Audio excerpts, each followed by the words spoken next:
Praise lord. ಎಲ್ಲರಿಗೂ ಈ ದಿನದ ದೇವರ ವಾಕ್ಯ ಯೆಶಾಯ 46ನೇ ಅಧ್ಯಾಯ ಅದರ 4ನೇ ವಚನ.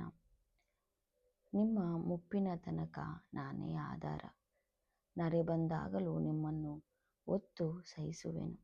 ನಾನೇ ಉಂಟು ಮಾಡಿದೆನು, ನಾನೇ ಹೊರುವೆನು, ಹೌದು ನಿಮ್ಮನ್ನು ಹೊತ್ತು ಸಹಿಸಿ ನಿರ್ವಹಿಸುವೆನು. ಹಾಲೆಲೂಯ.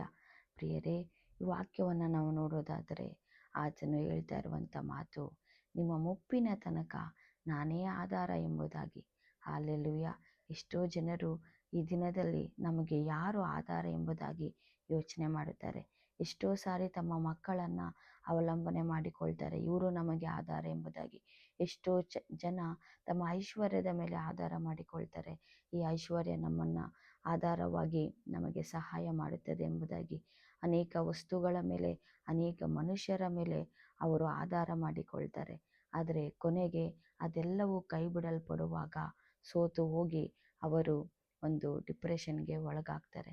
ಆದರೆ ಇಲ್ಲಿ ದೇವರು ಹೇಳ್ತಿದ್ದಾರೆ, ಮನುಷ್ಯರಲ್ಲ, ಯಾವುದೇ ವಸ್ತುಗಳಲ್ಲ, ಆದರೆ ಮುಪ್ಪಿನ ತನಕ ನಾನು ನಿಮಗೆ ಆಧಾರ, ನರೆ ಬಂದಾಗಲೂ ನಿಮ್ಮನ್ನು ಹೊತ್ತು ಸಹಿಸುವೆನು.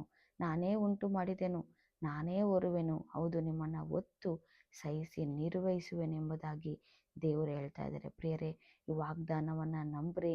ಆತನು ನಮ್ಮನ್ನು ಹೊರುವ ದೇವರು, ಮನುಷ್ಯರಲ್ಲ, ವಸ್ತುಗಳಲ್ಲ, ಬೇರೆ ಆಸ್ತಿ ಅಂತಸ್ತು ಯಾವುದೂ ಅಲ್ಲ. ನಮ್ಮನ್ನು ಹೊರುವುದು ಆತನೇ ಆಗಿದ್ದಾನೆ.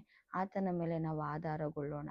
ದೇವರೇ, ನೀವೇ ನಮ್ಮ ಆಧಾರ, ನೀವೇ ನಮ್ಮನ್ನು ಹೊತ್ತು ಸಾಕಿರಪ್ಪ, ಹೊತ್ತು ನೀವೇ ನಮ್ಮನ್ನು ಸಹಿಸಿರಪ್ಪ ಎಂಬುದಾಗಿ ನಾವು ದೇವರ ಬಳಿ ಕೇಳೋಣವಾ? ಆತನು ಖಂಡಿತವಾಗಿಯೂ ನಮ್ಮನ್ನು ಹೊತ್ತು ಸಾಕುವ ದೇವರು. Hallelujah. Thank you and praise the lord.